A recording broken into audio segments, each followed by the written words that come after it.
राम कथाओं में सुना है, टीवी सीरियल में देखा है। लंका जाने के लिए श्री राम की वानर सेना ने समुद्र पर पत्थरों का एक सेतु बनाया था, जिसे पूरी दुनिया राम सेतु के नाम से जानती है। राम सेतु मतलब श्री राम से जुड़ी सबसे बड़ी निशानी, रामायण का सबसे सच्चा सबूत। और आज हम आपको दिखाने जा रहे हैं राम सेतु से जुड़ा सबसे बड़ा साक्ष्य, धनुष कोण से आगे समुद्र का वो हिस्सा जहां आज भी राम सेतु के अवशेष मौजूद हैं। समुद्र में डूबी वो शिलाएं जिसे वैज्ञानिकों ने राम सेतु का सबसे बड़ा प्रमाण माना है। टीवी इतिहास में पहली बार समुद्र की गहराई से खोज कर ला रहे हैं हम समंदर के अंदर से राम सेतु का सबसे बड़ा दृश्य।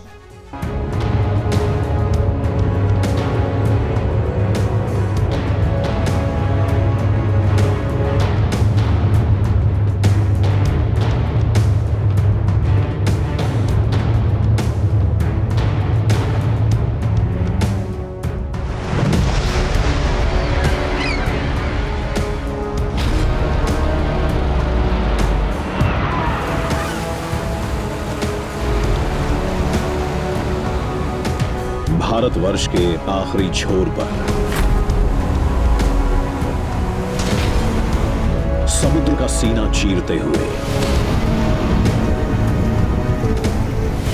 हम जा रहे थे समंदर के सबसे गहरे इलाके में।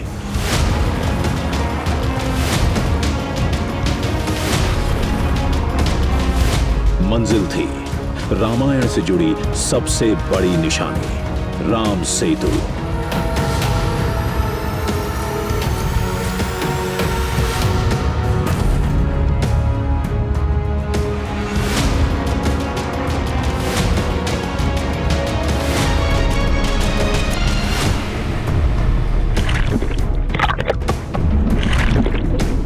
राम सेतु, जिसकी गहराई में छिपा है 7500 साल पुराना प्रमाण।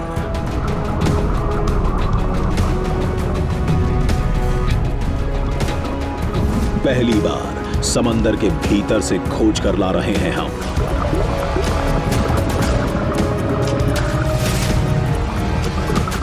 राम सेतु का अब तक का सबसे बड़ा दृश्य।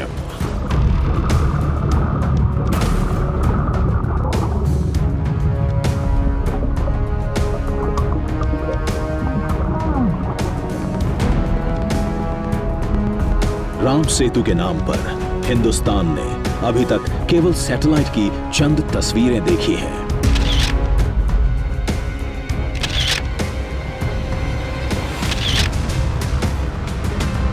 जिसमें भारतवर्ष के धनुषकोडी और श्रीलंका के मन्नार के बीच 8 टापू दिखते हैं। इन टापुओं को राम सेतु का अवशेष बताया जाता है।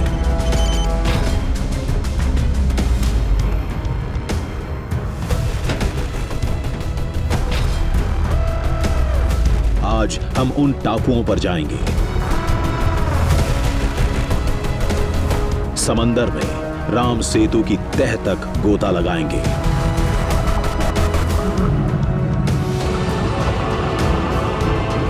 वहां से खोज कर लाएंगे सेतु से जुड़ा सबसे बड़ा साक्ष्य।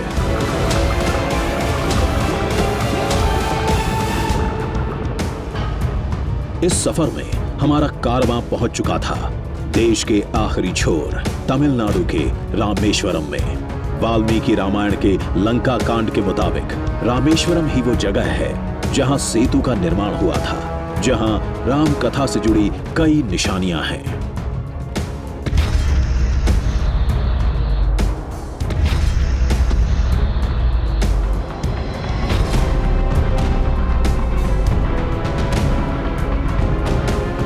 मान्यता के मुताबिक रामेश्वरम में हमारा पहला कदम वहां पड़ा जहां त्रेता युग में श्री राम और उनकी वानर सेना ने सेतु की रणनीति बनाई थी।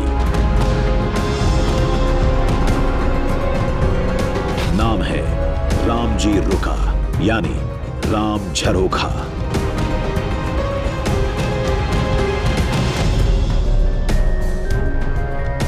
राम जी रुके यानी कि वो जगह जहां प्रभु श्री राम रुके थे उस वक्त जब वो श्रीलंका के लिए निकले हुए थे।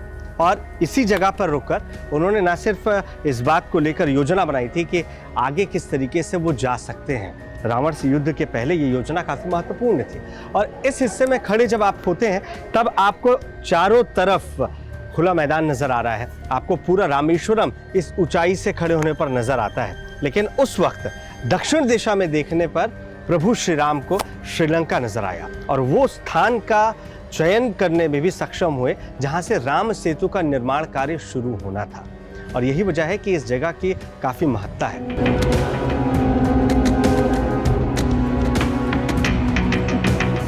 इस जगह में लोगों की गहरी आस्था है। कहते हैं पवन पुत्र हनुमान ने लंका जाने के लिए यहीं से छलांग लगाई थी। भगवान श्री राम लंका जाने से पहले इधर आके विश्राम करके बाद में लंका गए, इधर से योजना बनाकर किधर लंका कई बाजू से लंका कई दिशाओं को लंका भगवान इधर से प्रस्थान करके बाद में हनुमान जी इधर से छलांग मार के लंका गए।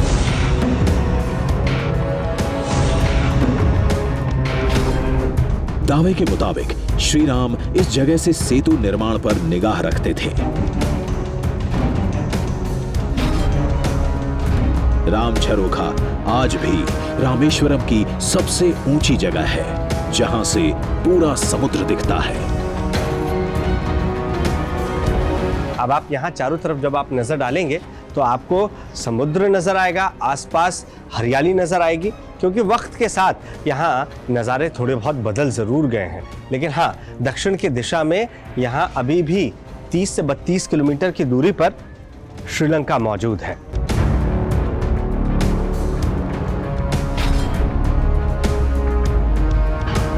वाल्मीकि रामायण में लिखा है राम सेतु बनाने में 5 दिन लगे थे, जिसकी लंबाई 100 योजन और चौड़ाई 10 योजन थी। सेतु का निर्माण नल की निगरानी में हुआ था, इसलिए श्री राम ने नाम रखा था नल सेतु।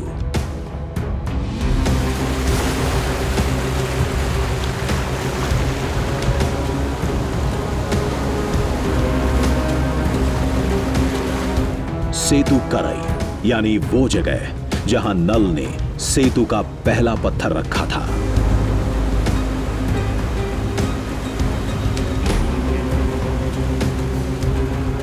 आज ये जगह रामेश्वरम से दूर है, लेकिन कहते हैं रामायण काल में सेतु बनाने वाले सारे पत्थर यहीं लाए गए थे।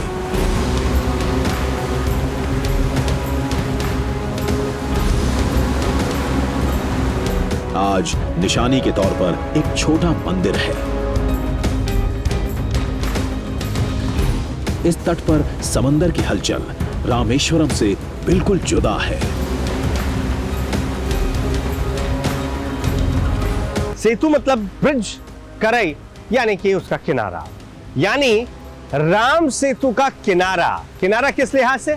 किनारा इस लिहाज से कि जब नल नील ब्रिज बनाने के लिए, सेतु बनाने के लिए पत्थर रखने की शुरुआत कर रहे थे, तो सबसे पहला पत्थर कहीं रखा गया तो वो जगह थी सेतु कराई।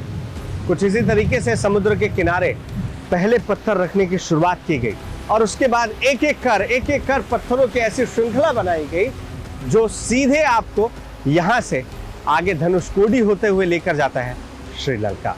और आप देख लीजिए, समुद्र का व्यवहार यहाँ पर आपको रामेश्वरम से बिल्कुल उलट नजर आएगा। रामेश्वरम में जहां वो साफ और शांत नजर आ रहा था, यहाँ आते आते उसका रूप थोड़ा डरावना हो जाता है और वो यहाँ पर हिलोरे मारता हुआ ऐसा लगता है कि आपको अपनी ओर खींचने के लिए आतुर है।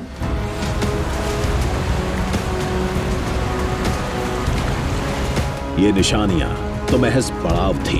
हमें राम सेतु तक जाना था। समंदर के अंदर से सेतु के दृश्यम को दुनिया के सामने लाना था। राम सेतु का रास्ता रामेश्वरम से गुजरता है। रामायण में लिखा है श्री राम ने समुद्र तट पर रेत का शिवलिंग स्थापित किया था। कहते हैं उसी जगह पर आज रामेश्वरम का मशहूर श्री रामनाथ स्वामी मंदिर है।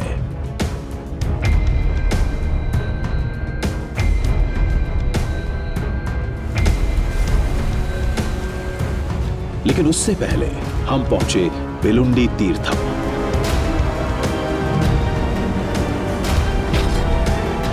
वजह थी यहाँ का एक कुआं जो समंदर की गहराई में समाया है। बावजूद इसके कुएं का पानी मीठा लगता है। श्रीलंका जीतने के बाद जब अयोध्या के लिए प्रभु श्री राम अपनी सेना के साथ आगे बढ़ रहे थे तो एक जगह पर आकर वो रुके और यही वो जगह है जहां पर उन्होंने आकर न सिर्फ आराम किया था बल्कि शंकर जी की आराधना की थी। और आराधना के दरमियान जब माँ सीता ने उनसे कहा कि मुझे प्यास लगी है, उस वक्त यहाँ आसपास घना जंगल हुआ करता था, एक गहरा समंदर यहाँ बह रहा है, यानी पीने के पानी की कोई व्यवस्था नहीं थी। उस वक्त प्रभु श्री राम ने पूजा अर्चना के पश्चात जब अपना बाण छोड़ा तो वो बाण समुद्र के इस जगह पर आकर गिरा था। अब आप इसे क्या कहेंगे? जिस जगह पर वो बाण गिरा उस जगह से निकलने वाला पानी मीठा पानी हो गया।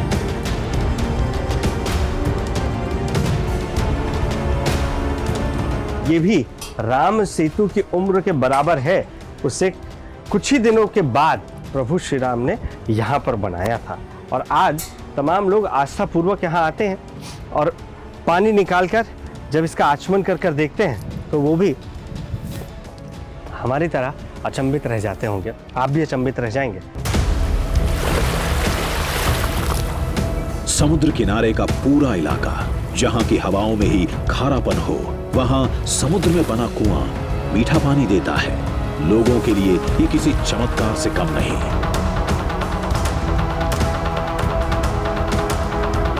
It was really amazing and I can't believe it. It's unbelievable, really. Really, it's unbelievable. Inside, almost inside the sea, you get sweet water, which is drinkable. You know, it's potable water here. It's really a miracle, a miraculous thing. We are amazed to see this. मैं बहुत amazed रह गया कि एक समंदर के बीच में कैसे ये कुआं बना जिसमें से सिर्फ स्वीट वाटर ही निकल रहा है, लेकिन सॉल्टी वाटर का एक बूंद भी नहीं है।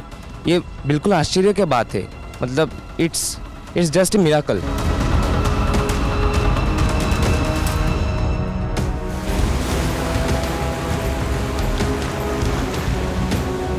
रामेश्वरम का श्री रामनाथ स्वामी मंदिर राम भक्तों के लिए सबसे बड़ा धाम है। धाम के अंदर श्री राम के हाथों बने रेत के शिवलिंग की निशानी है। शिवलिंग की स्थापना को लेकर दो मान्यताएं हैं। पहली लंका सेतु से जुड़ती है और दूसरी रावण वध से।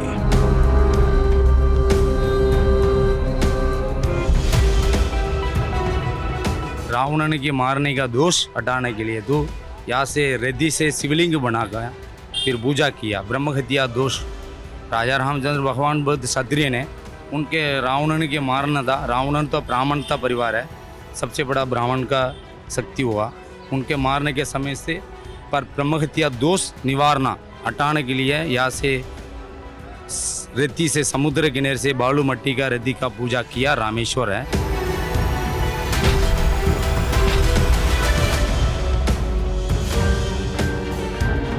बताया जाता है कि राम सेतु बनने से पहले और लंका से लौटने के बाद श्री राम ने यहाँ लंबा वक्त गुजारा था। धाम के अंदर का नजारा भी किसी दृश्यम से कम नहीं।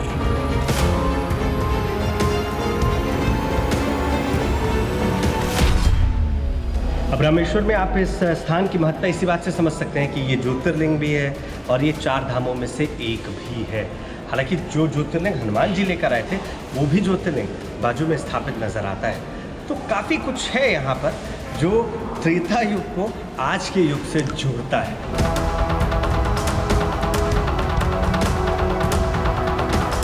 इस धाम में एक जगह है जहां 22 तीर्थों का जल मिलता है। दर्शन से पहले यहां स्नान करना जरूरी है।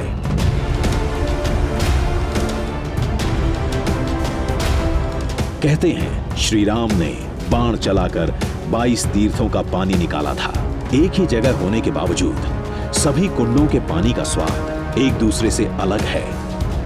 ये थोड़ा नमकीन आपको लग रहा है, बाकी जो जल हमने अभी आचमन किया था वो इससे बिल्कुल इतर था। माना जाता है कि इन तमाम जलों से जो भी स्नान करता है उसके तमाम दुख दूर होते हैं, तमाम रोग दूर होते हैं। और इस तरीके से कावड़ची तीर्थ है, 22 बाणों के जरिए 22 अलग अलग तीर्थ यहाँ पर बनाए गए थे जिनसे अलग अलग जल निकलता है। रामेश्वरम आने वाले हर शख्स की जुबान पर एक ही नाम होता है, राम सेतु।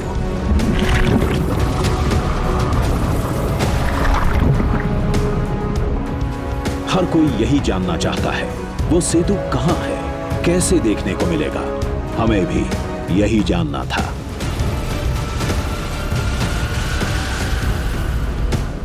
मंदिर से जुड़े लोगों ने बताया, इसके लिए धनुषकोडी जाना होगा। नीचे जाने से तो कम से कम 5 फीट रहेगा। 5 फीट नीचे वो राम सेतु है।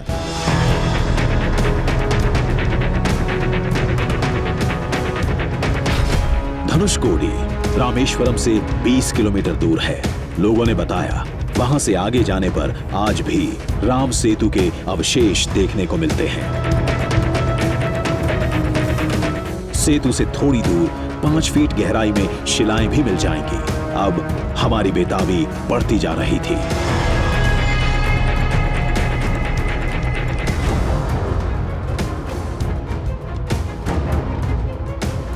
धनुषकोडी के रास्ते में हमें कुछ ऐसा मिला जिसे राम सेतु का सबसे बड़ा साक्ष्य कहते हैं। पानी में तैरता ये पत्थर उसी अवशेष का हिस्सा बताया जाता है।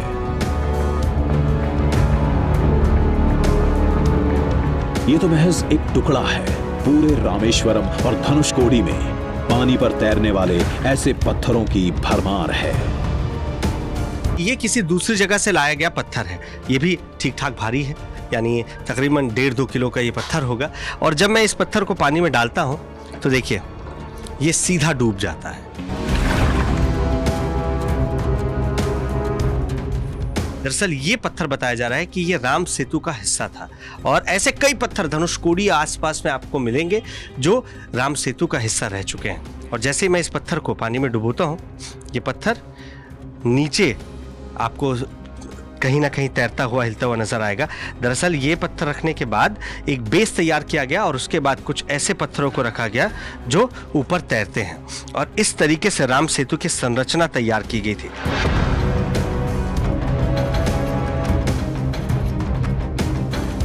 विज्ञान ने ऐसे पत्थरों को प्यूमिस स्टोन का नाम दिया।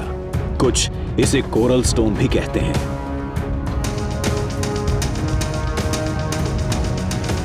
एक पत्थर ने हमारी बेताबी बढ़ा दी थी। हम जल्दी से धनुषकोडी पहुंचना चाहते थे, जिसका वर्णन रामायण में भी मिलता है।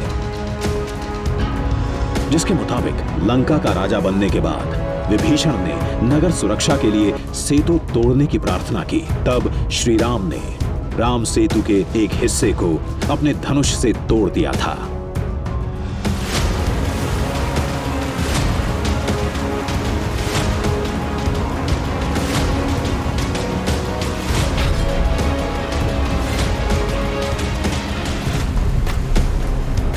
धनुषकोडी पहुंचते ही जमीन, आसमान सब आसमानी हो गया।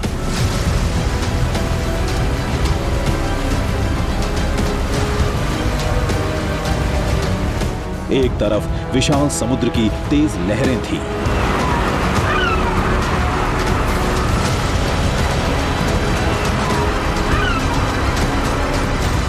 तो दूसरी तरफ खंडहर का एक वीरान शहर भी था, जो पहले कभी आबाद हुआ करता था। लेकिन 1964 के एक समुद्री चक्रवात ने रातों रात सब बर्बाद कर दिया। अभी मैं जिस जगह पर खड़ा हूं, दरअसल ये चर्च हुआ करता था। लेकिन जो 60 के दशक में भयंकर चक्रवाती तूफान आया, उसमें इसको काफ़ी क्षति पहुंची। और आप ये सोचिए कि जब सुनामी की वजह से पूरा इलाका कराह रहा था, तो उसकी जद में आने वाली हर चीज़ लगभग यहाँ नेस्तनाबूद हो गई। जिस चक्रवात ने धनुषकोडी को बर्बाद किया, उसी ने राम सेतु को भी नुकसान पहुंचाया था। लेकिन कुछ टूटे हुए हिस्से आज भी यहां से आगे समुद्र में मौजूद हैं।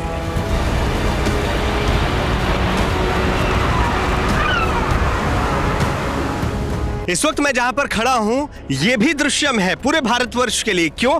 उसे आप ऐसे समझ सकते हैं कि ये भारतीय सरजमी का अंतिम पॉइंट है, जिसे एंड पॉइंट भी कहते हैं। इसके आगे भारतीय जमीन आपको नजर नहीं आएगी, इसके आगे सिर्फ समुद्र का संगम है। बंगाल की खाड़ी और हिंद महासागर, उसका एक संगम यहाँ पर देखने को मिलता है। और यहाँ से महज 10 से 15 किलोमीटर की दूरी पर श्रीलंका बताया जा रहा है। अब आप देखिए कि जहां दो समुद्रों का मिलन हो रहा है, वहां तेज लहरें एक तरफ आपको नजर आती हैं, दूसरी तरफ आपको शांत समंदर नजर आता है और उसी में एक उथली सी जमीन नजर आती है जिस पर राम सेतु के साक्ष्य होने का दावा किया जा रहा है। हमने आपसे वादा किया है कि न सिर्फ सतह से बल्कि समुद्र तल की तह से राम सेतु कैसा दिखता है ये हम आपको दिखाएंगे। तो आगे का सफर अब हमें बोट से करना होगा। आम लोगों के लिए राम सेतु की यात्रा धनुषकोडी पर ही खत्म हो जाती है, लेकिन हमें इससे भी आगे जाना था, जहां बीच समुद्र में इंसान पैदल चल सकता है।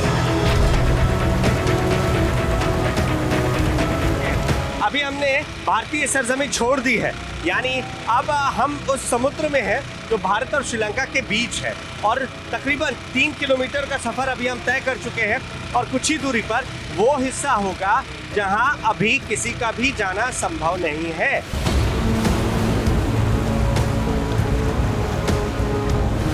रामायण के मुताबिक राम सेतु करीब 150 किलोमीटर लंबा था। आज जिन टापुओं को राम सेतु का हिस्सा बताया जाता है वो 48 किलोमीटर लंबा है, लेकिन वहां जाने के लिए कोई तैयार नहीं होता। कुछ मछुआरे बहुत मुश्किल से तैयार हुए थे। अभी हम लोग कितने दूर आ गए धनुषकोडी से? अभी इधर से 6-7-8 किलोमीटर होएगा श्रीलंका, यानी अब राम सेतु के बहुत पास आ गए। अभी नजदीक है, ये राम सेतु है। यहाँ किसी का जाना संभव है? नहीं, कोई भी नहीं जा सकता है। कोई भी नहीं नहीं जा सकता। अगर आपके पास हमारी तरह परमिशन है तभी आप जा सकते हैं, वरना आपको जाने की इजाजत नहीं है ना? हाँ, सही है। तो आप देखिए, अब वाकई आपके अंदर एक अलग ऊर्जा आ जाती है, क्योंकि आप उस जगह पर जाने वाले हैं जिस जगह का नाता श्री राम से है, जिस जगह पर कभी श्री राम के कदम पड़े थे। आज राम सेतु तक जाने के लिए भले ही हमें बोट की मदद लेनी पड़ रही है, लेकिन कुछ ऐतिहासिक तथ्य बताते हैं। 15वीं शताब्दी में लोग पैदल धनुषकोडी से श्रीलंका जाया करते थे। 1480 में एक भारी तूफान आया और वो रास्ता पानी में डूब गया। उस समय भी रास्ते को राम सेतु माना जाता था।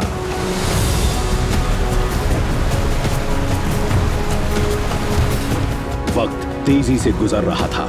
राम सेतु को देखने की बेचैनी बढ़ती जा रही थी। निगाहें पानी से घिरी किसी ऊंचे सतह को तलाश रही थी।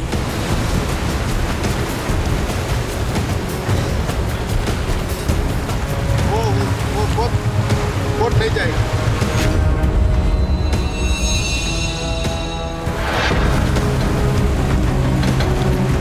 कुछ घंटे की यात्रा के बाद हम समुद्र के उस हिस्से में पहुंच गए जो है तो समुद्र के बीचों बीच, लेकिन गहरा बिल्कुल नहीं। यानी हम राम सेतु के इलाके में पहुंच चुके थे।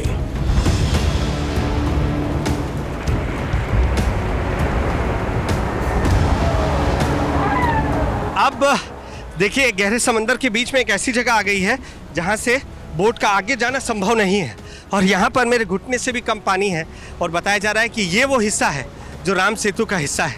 वाकई यहाँ पहुँचने के बाद आपके अंदर कई ऐसी भावनाएं हैं जो समुद्र की लहरों की तरह उमंगे भरती हैं और मैं इस पर आसानी से चल पा रहा हूँ। यहाँ पर और उथली जगह है, ये राम सेतु का ही हिस्सा है। यकीन नहीं हो रहा था। बीच समंदर में हम रेतीली जमीन पर चल रहे थे। कहते हैं यही राम सेतु का अवशेष है जिसे आज से सैकड़ों साल पहले श्री राम की वानर सेना ने तैयार किया था। वाकई ये अविश्वसनीय होता है आपके लिए कि आप उस जगह पर हैं जहां कभी श्री राम के कदम पड़े थे। चारों तरफ आपको सिर्फ और सिर्फ समुद्र का मंजर नजर आएगा। आप यहाँ आसानी से दौड़ सकते हैं, आप चाहें तो समुद्र में घुटनों के बल बैठ सकते हैं और ये समुद्रों के बीचे बीच है। ये यकीन करना वाकई बिल्कुल नामुमकिन है।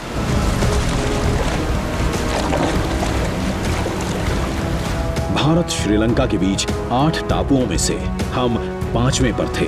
पहले के 4 हाई टाइड में डूबे थे, लेकिन ये 5वां टापू डूबने से बच गया था। यहाँ से श्रीलंका के मन्नार की दूरी महज 8 किलोमीटर है। देखिए टोटल जो है आप 8 आइलैंड सैटेलाइट इमेज में देखते हैं, लेकिन जब आप यहाँ पहुँचेंगे तब आपको स्थानीय लोग ये बताते हैं कि यहाँ ज़्यादा से ज़्यादा 18 आइलैंड आपको नज़र आते हैं। और वो चलने पर ही, जैसे ये देखिए, ये पानी में अभी डूब गया है क्योंकि लहरें हाई टाइड की वजह से इसे अपने आगोश में ले चुकी हैं। जिस जगह पर कभी श्री राम के चरण पड़े थे, जहां से पूरी राम सेना लंका गई थी, आज उसी स्थान पर, उसी रास्ते पर हम चल रहे थे। विश्वास करना मुश्किल था। देखिए ये कह रहे हैं उधर नहीं जाने का। क्यों नहीं जाने का, ये इनसे ही समझते हैं। उधर क्या गहरा है? वो उधर बहुत बड़ा मच्छी, ये दूसरा मच्छी है। उधर से जगह है, मुश्किल का जगह है बहुत। इधर से बहुत मुश्किल का जगह है, इधर कोई नहीं आ सकता है। देखिए अगर आप इस इलाके से इधर उधर होते हैं तो गहराई का तो खतरा है ही, बाद में कुछ समुद्री जीव हैं जो आपको नुकसान पहुंचा सकते हैं। यानी आप समझ सकते हैं कि सिर्फ वही जगह जो राम सेतु कही जाती है, वहीं पर ऐसा क्यों हो रहा है कि आप चल भी सकते हैं। ऐसा लग रहा है कि ये देखिए, ये पूरी रेत है। ये रेत, ऐसा लग रहा है मैं समुद्र के किनारे पर हूँ। और ये एक दूसरा टापू यहाँ पर मेरे पीछे आप देख रहे हैं, ये भी इसी का ही हिस्सा था। समुद्र के बीच में सतह इतनी ऊंची कैसे है? इसे किसी इंसान ने बनाया है या कुदरत ने? इसे लेकर कई साल तक रिसर्च हुआ, जो यही बताता है कि ये जगह राम सेतु का अवशेष है, जो मानव निर्मित है।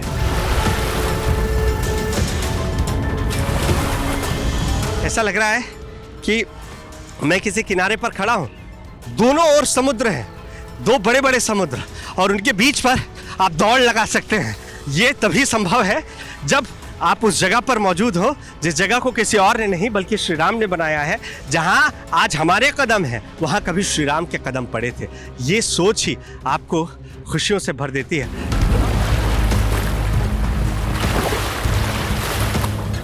अभी सतह पर रेत नजर आ रही थी, लेकिन त्रेता युग में सतह पथरीली थी।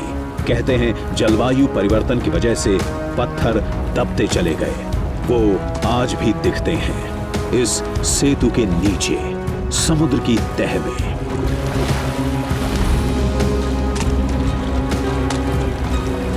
हमने ये वादा निभाया, ये समुद्र तल की सतह पर राम सेतु का अस्तित्व है। आगे हम आपको ये दिखाएंगे कि समुद्र तल से नीचे राम सेतु कैसा नजर आता है।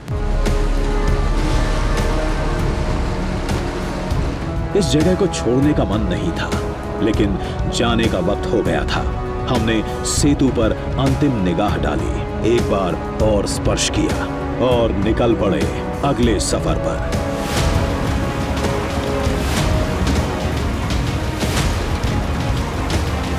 हिंदुस्तान को पहली बार समंदर के अंदर से राम सेतु का दृश्यम दिखाने के लिए राम सेतु से दूर समुद्र के एक और ठिकाने की ओर।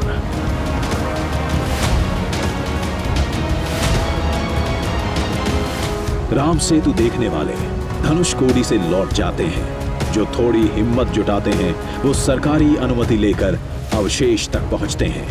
अब हम जहां जा रहे थे वहां आज तक कोई टीवी कैमरा नहीं पहुंचा। हमने इस यात्रा की शुरुआत की थी, अब हम उस जगह पर जा रहे हैं जहां आज तक कोई नहीं गया है, जहां से हम अंदर राम सेतु कैसा नजर आता है ये आपको दिखाने वाले हैं। क्योंकि इधर भी अभी भी कोई नहीं आया, इधर भी कोई नहीं आया है, लेकिन अब हम उस आइलैंड से दूसरी ओर जा रहे हैं, क्योंकि राम सेतु का अस्तित्व बहुत बड़े इलाके में बताया जा रहा है। और यही वजह है कि ऊपर से राम सेतु तो हमने दिखा दिया, अब अंदर से राम सेतु कैसा है ये आपको दिखाएंगे।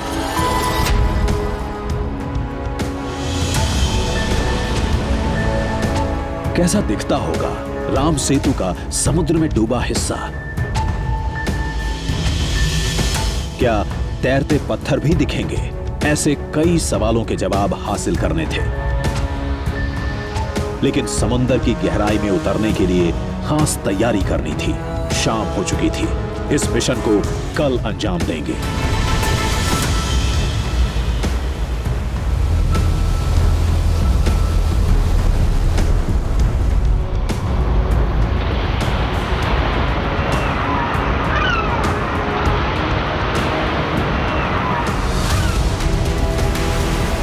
अगले दिन सुबह होते ही हम मंजिल के लिए रवाना हो गए। अब इस बोट के जरिए हम उस जगह पर पहुंचेंगे जहां से हम पानी के अंदर दाखिल हो सकते हैं। तो फिलहाल कुछ दूर सफर इस बोट पर पूरा किया जाएगा।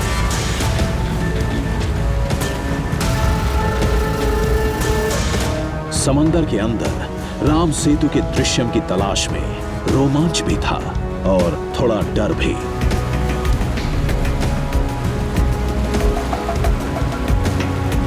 जो टीम हमें राम सेतु की तह तक ले जाने वाली थी, उसने हमारा डर कम किया।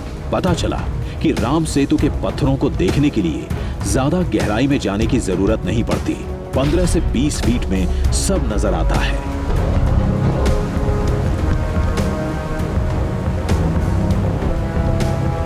बीच समुद्र में बोट की रफ्तार धीमी हो गई। हम एक बार फिर राम सेतु के इलाके में प्रवेश करने वाले थे। बहरहाल ये पूरा इलाका अभी जलमग्न नजर आ रहा है, क्योंकि समय के साथ यहाँ काफी बदलाव हुए हैं। लेकिन इससे पहले राम सेतु यहाँ पर आपको साफ नजर आता था। ये कई हजार साल पुरानी बात जो स्थानीय लोग बताते हैं, उस कहानी का हिस्सा यही है।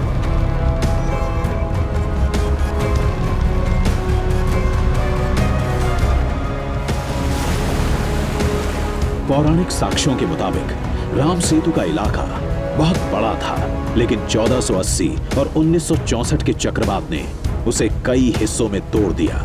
हम ऐसे ही एक हिस्से में पहुंचे थे जो पानी में पूरी तरह डूब चुका है, लेकिन सतह बहुत गहरी नहीं है। कुछ देर बाद हम ऐसे हिस्से में पहुंचे जहां समुद्र की सतह और पत्थर साफ दिख रहे थे। समुद्र की गहराई के बीच अचानक से हम एक ऐसी जगह पर आकर ठहर गए, या यूं कहिए कि इस जगह ने हमें ठहरने के लिए मजबूर कर दिया, जहां आज भी राम सेतु के साक्ष्य हमें समुद्र के भीतर नजर आ रहे हैं। एकाएक गहराई के बाद ये उथली सी जमीन नजर आने लगी, और उसके बाद ये देखिए नीचे आपको राम सेतु के पत्थर नजर आ रहे हैं।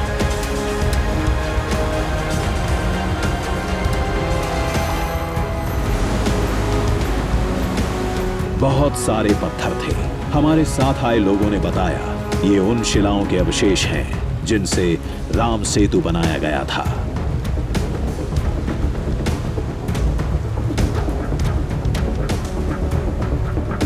ये सब सुनने और देखने के बाद हम खुद को रोक नहीं पाए।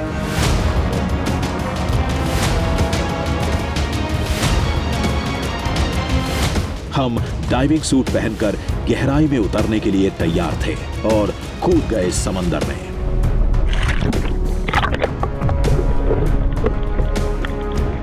ये खतरनाक हो सकता था, लेकिन गहराई कम थी तो हमने ये खतरा उठा लिया।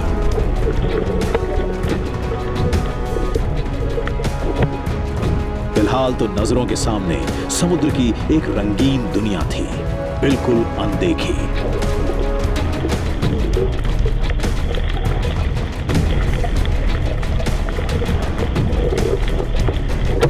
हमें उन शिलाओं को खोजना था जिन्हें पूरी दुनिया राम सेतु का अवशेष मानती है।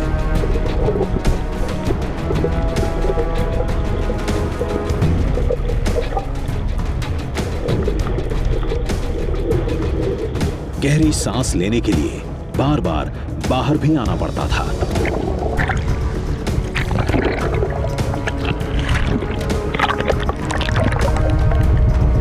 लेकिन हमने कोशिश जारी रखी। फिर हमें सतह पर कुछ पत्थर दिखे, बहुत पुराने।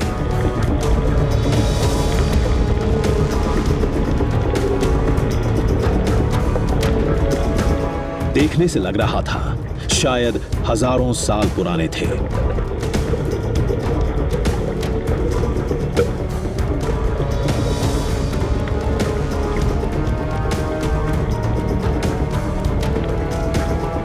जिसे प्यूमिस, कोरल और न जाने कितने नामों से पुकारा जाता है, लेकिन इसे हिंदुस्तान ही नहीं पूरी दुनिया राम सेतु से जुड़ी शिला मानती है।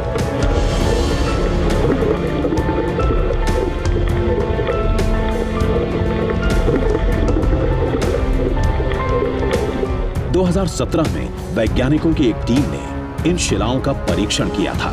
टेस्ट में ये पत्थर 7500 साल से भी पुराने साबित हुए थे, यानी करीब रामायण काल के।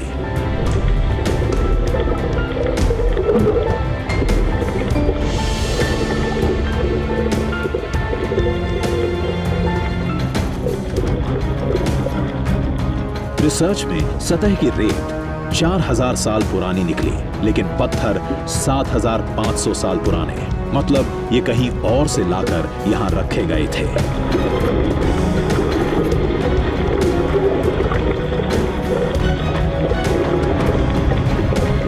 वो शोध इसी निष्कर्ष के साथ खत्म हुई थी कि सेतु प्राकृतिक तौर पर नहीं बल्कि इंसानों ने बनाया था, यानी श्री राम और उनकी वानर सेना ने।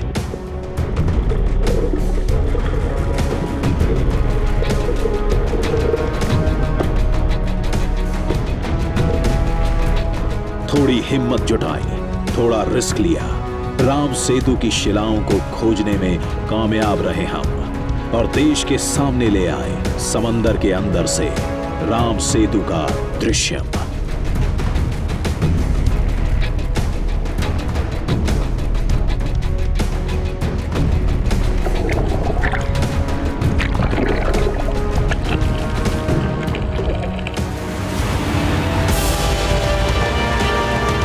राम सेतु कितना पुराना है, इसे इंसान ने बनाया है या कुदरत ने, इस पर लंबे समय से बहस छिड़ी है।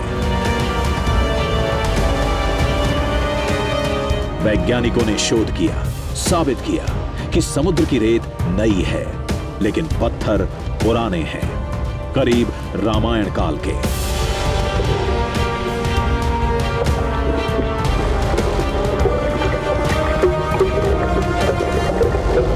राम कथा की रिसर्च में सालों से जुटे जानकार भी यही मानते हैं कि जो रेत है वो नया है विज्ञान के अनुसार। मैं अपनी ओर से कुछ नहीं कह रहा। रेत नया है, पत्थर उस पर पुराने हैं, तो आखिर वो पत्थर आए कैसे? समुद्र तो ढो के लाया नहीं उनको, या इन वैज्ञानिकों ने किसी ने ढोया हो, इनके पूर्वजों ने ढोया हो। वो पत्थर मनुष्य ने लाकर वहां लगाए तभी तो आए, नहीं तो पहुंचे कैसे? और फिर रेत में दबे हुए हैं।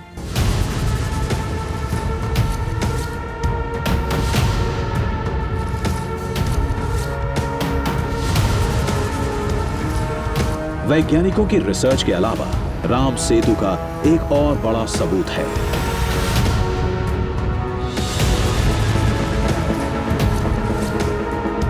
हमारे वेद और पुराण वाल्मीकि रामायण के 2 श्लोकों में राम सेतु का विस्तार से वर्णन किया गया है। हस्ती प्रयाण महाबलाः पाषाणांश महाबलाः पर्वतांश समुत्पाट्य यंत्रैः परिवहन्ति च। इसका अर्थ हुआ कि उन बड़े बड़े हस्ती प्राय पत्थर यानी बड़े बड़े पत्थरों को और शैलखंडों को ढोने के लिए भी कोई शक्तिमान और सुधरा हुआ साधन वानरों के पास था। श्री राम बड़े हैं और उससे भी बड़ा है श्री राम का नाम।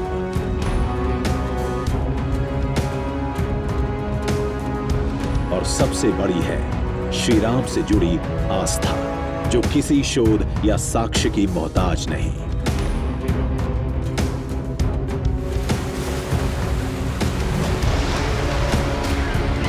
राम सेतु के लिए समंदर की गहराइयों को नापने के बाद हम आगे निकल पड़े इस वादे के साथ, चुनौतियां ज्यादा हों या कम, जारी रहेगा ये सफर। खोज कर लाएंगे हम एक नया दृश्य।